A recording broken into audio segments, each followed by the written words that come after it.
Hi, my name's E.L. Johnson, and I'm thrilled to be here to record my little talk for the Writers Workout Conference. So, if you are interested in writing mysteries or murder mysteries or the exciting whodunits, this talk is for you. And even if you're just starting out and you don't quite know where to start and you've got an idea, well, just wait, because what could start with an idea could turn into this, or this, or this. And there's a lot of books. So, yeah, you can do it. First thing I'll do is we're going to talk about whodunits. So, let's see. In this talk, what you're going to do is learn how to construct a simple whodunit mystery and break it down. We're going to see how everyday life situations can be a possible mystery. You're going to learn how to structure a longer mystery novel and then see if you can solve a mystery that we're going to write together. So, here we go. Okay, so what is a whodunit? So you got your normal murder mystery, right? Well, a whodunit doesn't necessarily need to be a murder. It can just be a mystery story where there's a crime, a setting, and something has gone wrong. And so you've got maybe not just one character, you've got a bunch. And so really it's any person there is a suspect. Anyone could have done it, basically. That's, in my mind, what makes a whodunit, is you've got a small cast of characters, and it could be anybody that could have done it. So, yeah, it's fun, it's exciting. And I think the thing is that mysteries don't need to be overly complicated. They can be really simple, and that's all right. It can be, like a huge murder mystery like we see in the film Clue, or it could be something like a missing emerald, or, a stunned soprano has gone missing before a performance, that kind of thing. So it doesn't need to be this huge, overarching, gigantic plot. It can be really simple. And I think a lot of times, simple is best. So next we're going to see how to see everyday life situations as a mystery. Okay, so think of any kind of situation where really there's the potential for something to go wrong. This could be at a school play where, the lead actor or actress has gone missing or has forgotten their lines, or maybe there's, like a prop that they need for stage and they don't have it. Well, that's a mystery. And now we get into, okay, so who could have maybe misplaced that prop, or who would have wanted to damage that actor or actress in some way on the night of their big performance. So it's the idea of building a scenario, even something as simple and small as, like a high school play, and thinking, right, all right, so there's some characters here, there's a victim potentially, but nobody's died, and that's okay. But, you're starting to think of characters and possible suspects.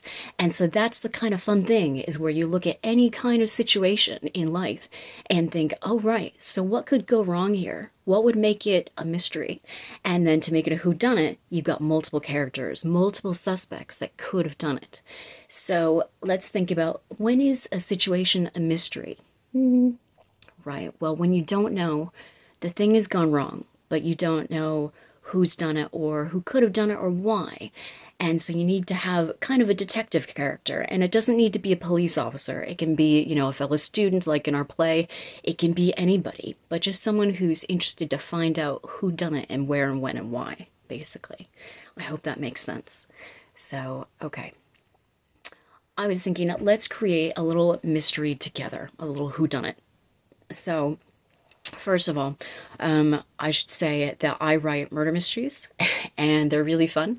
And possibly like you, I started out writing with an idea. And what really helped me, once upon a time, is my mom in the States. She went to an airport, and she wrote me, and she's like, hey, I found this little book of mini mysteries. And this is the book. I don't know if you can see it, but it is 2-minute basically mini mysteries, and it changed my life. In this little book, they're literally just 2-minute mysteries where, it's like a mystery per every 2 pages, and they start from easy to hard. And basically, if you can write a little mini mystery that can fit within 2 pages, almost like flash fiction, you're doing really well, and you can even get them published. And so that sparked the idea of, okay, what if we kept things really simple and small? They were still whodunits. They still have multiple characters that could have done it, maybe just 2 or 3, but they could be short and sweet and concise. Now we're talking. So I'll get into that a little bit later. But first of all, let's create a little mini mystery and whodunit together. So I was thinking, all right, what about an award-winning prize ceremony? You know, like you've got someone where they've got a big prize and my gosh, the prize has been stolen. You know, you've got the audience waiting. You've got the person, the MC who's going to announce the winner of the prize. You've got the suspects who, could all be potential people who could win the prize because they don't know. You could have the keynote speaker, that kind of thing. And so now let's think about suspects. So who could have done it? Okay, so we've got, the person who's supposed to win the prize. We've got the judges. We've got the other people who could win the prizes themselves and don't know. But maybe one of them sneaked in to see who's going to actually win. Maybe they got angry. I mean, you could start to play with like rumors about, okay, say that we've got Sally is this great author who's supposed to win this amazing literary prize, right? Well, what if, I'd say Sarah, just coming up with ideas here. What if Sarah peeked into the envelope to see who won and saw that it's supposed to be Sally and decided, nah, she's going to change things around? And so what if maybe that announcing envelope goes missing? What if the prize goes missing? So now you've got, the potential for things to go wrong. You've got a setting, a scenario, and now you're thinking about suspects. So now let's keep things small, right? So let's think, who could have done this? Well, we know already in the back of our minds, because we're writing it, that it's Sarah, not Sally.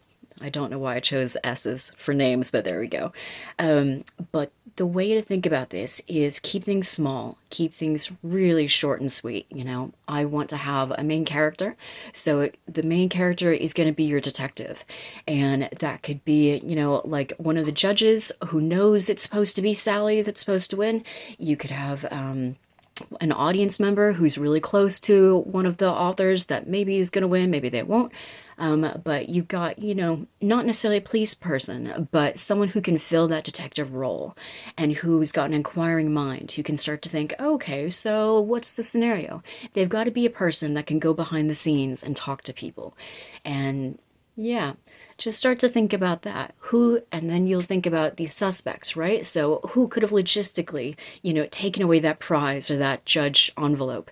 What was everyone's motive? Who would have wanted to do it and who had the chance to? So it's means, motive, opportunity. And so think about those kind of things when you're writing your mystery. And also, I would strongly recommend keeping it short and sweet, like in this book, Mini Mysteries, because if you can keep it, maybe 2 to 3 suspects maximum, that's great. And now let's think about our little problem here. So we've got, a missing envelope or prize. We've got potential suspects. Maybe one of the judges did it. Maybe they disagreed and were overruled. So I really want to keep things short and sweet here. And let's think. Now what we want to do is have your detective character interview your suspects. So they will think about, right, with every suspect, who could have done it? But also, once the suspect realizes, oh, I'm basically being interrogated, well, I'm going to throw suspicion off myself and onto another person here. So in keeping with our, let's keep things short and sweet, think about, okay, think of the game Two Truths and a Lie, right? Well, for every suspect that your investigator person talks to, they're going to say, oh no, I didn't do it, and this is why. And they might say, I didn't have the means, I might not have the opportunity, oh, I didn't have the motive, I loved this person. They will answer one of those 3 options for you. At the same time, they'll want to throw suspicion onto somebody else that they know that you're interviewing. Or they'll say, oh, I loved Sally. She definitely should win. It's such a shame that, the judge's letter or envelope was stolen. But you really should talk to Sarah because she didn't like Sally at all and thinks that she should have won. Or you should talk to Brett, who, he was in charge of the envelope, so it's his fault things have gone wrong. So yeah, they'll think about 2 truths and a lie. They will always try and deflect suspicion from them while pushing it onto somebody else. And if you're going to keep this short and sweet, then only have your detective talk to you about 2 or 3 people before they make a decision. And don't be afraid to throw in a little red herring in there as well, because, if you can throw in a little thing of, oh, this person could have done it, but did they have the motive? Could they be lying? Yes. In almost every case, you want your suspects, however few, to just maybe fudge the truth a little bit. They might withhold information. They might be like, oh yeah, no, Sally, or, really unpopular girl. She, great author, but, Sarah really should have won. but maybe that person had the means. Maybe they had the opportunity to do this nasty deed and hide the judge's letter for Sally or for Sarah. I'm getting the names confused already, so forgive me for that. But yeah, that's the kind of thing that I think you should be thinking about. It's almost like logic puzzles, like you'd see, in kids' books. Where you've got person A does this, person B can only do this if person A does this, that kind of thing. If you think about logic puzzles and just short and sweet, simple puzzles, and two truths and a lie for having your suspects play it, that's a really good way to just go about constructing a little mini mystery, and it will help you write. And so next what I want to think about is, and I'm going to include my slides later so you've got my notes, but so let's recap how to construct a simple whodunit. Think about a situation where something has gone wrong. It doesn't need to be a murder necessarily. It can be something like, something has gone stolen, a person has gone missing, they've been stunned, anything. Keep the list of suspects small, maybe, 2 to 3, or if you're thinking more wider search, 3 to 5 max. Identify the detective character right away, and you also want to start, interrogating suspects pretty quickly. And then above all, think of the game Two Truths and a Lie. Every suspect that you interrogate is thinking about that game, and they're playing that game. So it's up to your detective and eventually your readers to figure out who is telling the truth and who's lying. And one thing that I always think about are these golden rules for writing detective age fiction. These were created back in like the 1930s. And while they're not all appropriate for today's time, because some were quite out there, it's worth thinking about. Don't introduce information that your reader won't already know about. So if your reader, you want them to be able to solve the mystery on themselves, don't introduce a random character who did the crime in the last scene. And, make sure that every bit of information that you give the reader, that will help them solve the crime themselves. They can be wrong, they can be right, but if you withhold information, key info in your story, you'll lose the reader. And that's a shame. Because they want to keep reading your stuff, because whodunits are great. Who doesn't like those? So, okay. One other thing I would say is there's these books that have come out called Myrtle, and they're really, really good. They are full of mini mysteries, and honestly, I picked them up from Foils or wherever. I think they've come out with a sequel now as well, but they're just full of, just scenarios, and 3 people could have done it, and they're full of these great little mini mysteries, and this is how you get started. They're really fun, so I highly recommend. It's a Sunday Times bestseller. I mean, it will be quite expensive because it's hardback, but pick it up if you're curious, and if you want to test yourself, see, can you challenge yourself and solve the mystery, because sometimes I get them wrong and I get them right, so challenge yourself. But now what I'm going to do really quick is answer some questions that some of the writers had contributed to the authors presenting here before their talks. So first of all, how to get through the slog or middle of your novel. I know where to start and end, but it's in between I get stuck with.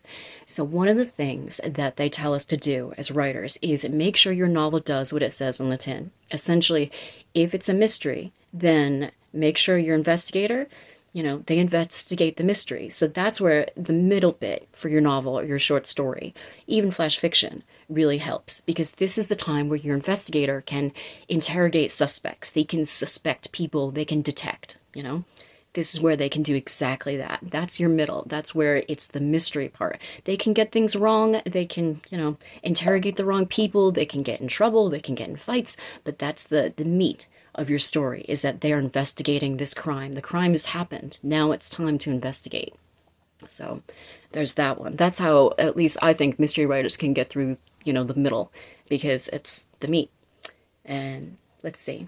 Next question is how to figure out who exactly your audience is. Okay. So with your audience, think about what books that you read for fun. I mean, what do you honestly, you personally, what do you like to read about? What do you like to write about? I mean, for me, it's a mix. I find I like weird sci-fi at times, but I've got no head for science. I love mysteries. I love historical mysteries. And I found that I've been reading historical mysteries and really love them for years and years and years before I turned my hand to writing them. And I find, that people will always say, write what you read, write what you know about. Well, I mean, we weren't around in the 19th century, or I sure wasn't, so how am I going to do that? But I find that researching, and I love history, and if you're in this talk and still watching, it's because you love whodunits and mysteries too. So think about the kind of books that you like to read and what do you like to write about? It's probably the similar genre. And so I think trying to figure out who your audience is, you're already finding it because in a way you're your own audience. You're writing this story because you like it, because you think it's cool. And it is. It's unique. It's your story. So your audience is out there. They're just waiting to find your book.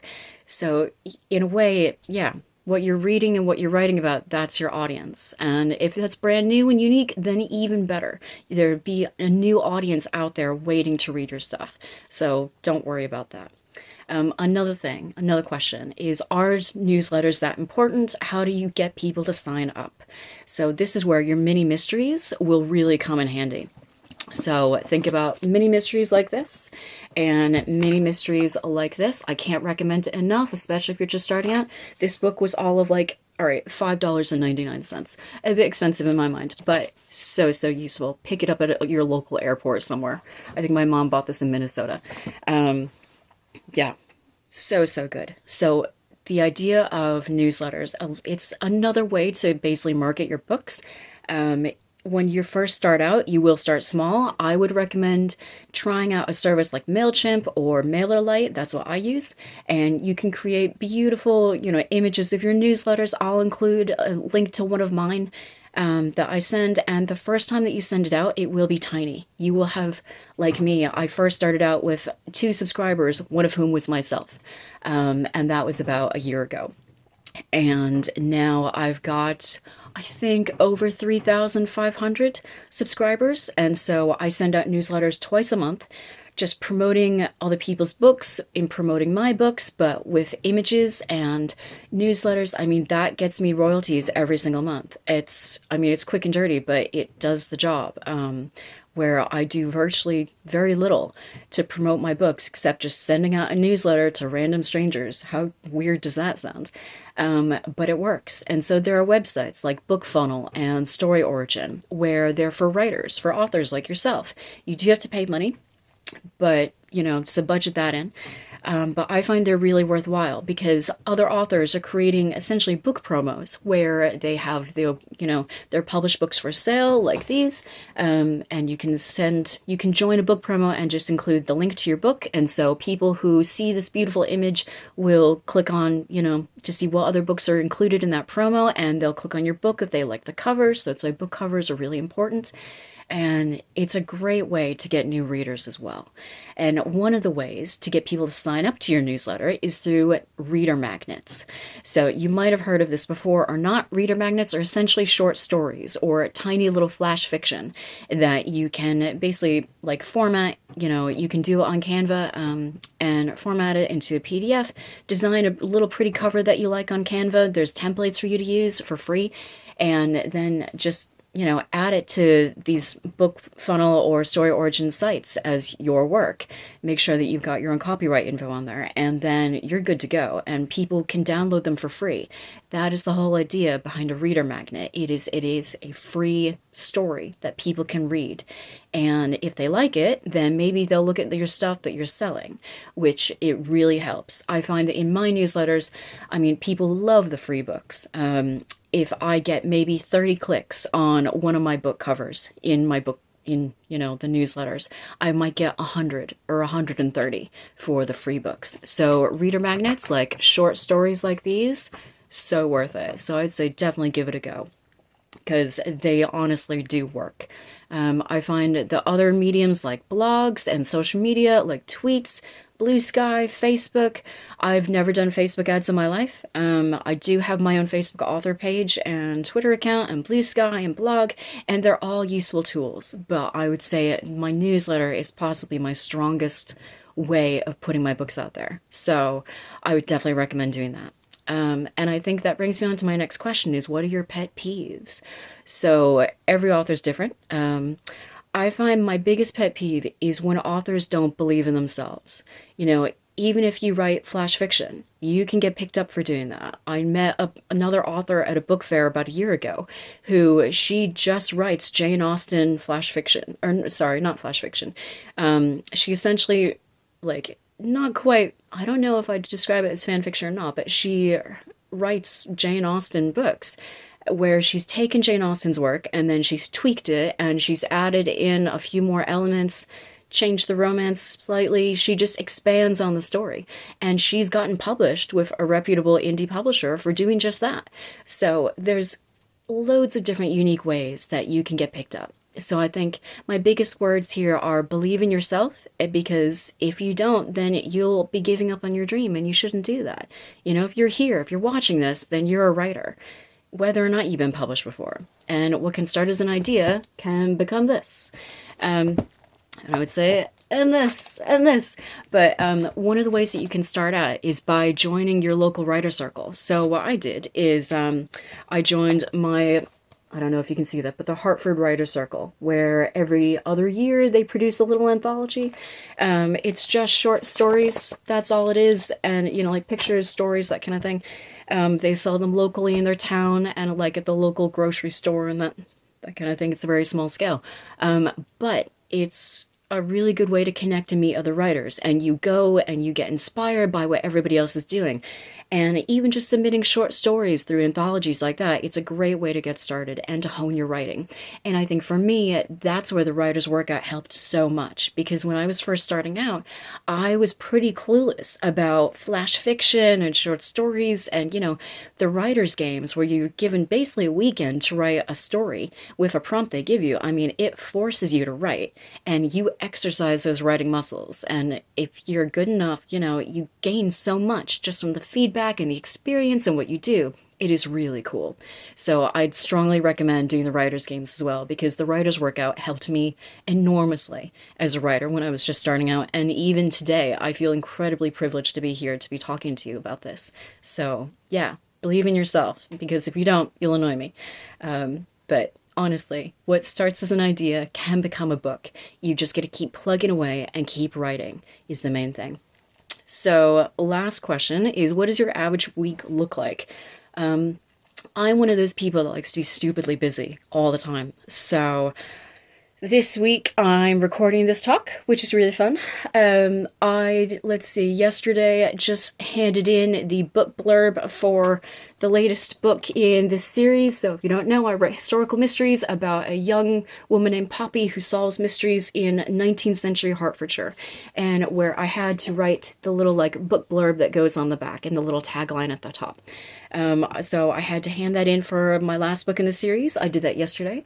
Also right now I'm supposed to be editing my latest novella that I write for my publisher, one of the anthologies that they do. So yeah, and then every day I sit down and I write. It's not what will work for everyone. It's just what works for me. I work in London. I've got about a 2-hour commute door to door, so that's 4 hours a day commuting. Fortunately, I work hybrid, so it's only about 2-3 days a week. But it does mean that you've got to carve out time to write any chance you get, whether, you know, it's during your lunch hour or on the train or after home from work or before dinner or after dinner or whatever. Carve out the time to write, even if it's just a few words. Like, obviously, don't just write, I'm a fish, but, you know, write something. Make the time for yourself. If you're making the time to eat or play a game on your phone or to exercise or to read a book, you can carve out the time to write. And that is my thing, is I always make the time. I might not get to write every day, but I try, especially if I'm under deadline, where I've got, you know, right now I've got a novel due at the end of this month, which is quite daunting. But I've written the first draft, and now I've got a few weeks left to edit, so wish me luck. But yeah, I'd say above all, believe in yourself, because you can do it. And, you know, your ideas can literally become reality. So keep plugging away, keep writing. And if you need a pep talk or support, I'm here. All right. Thanks, everybody. I hope you enjoyed this little talk about whodunits. Any questions, let me know. I'd love to hear from you. And yeah, it's been fun. Thanks. Bye-bye.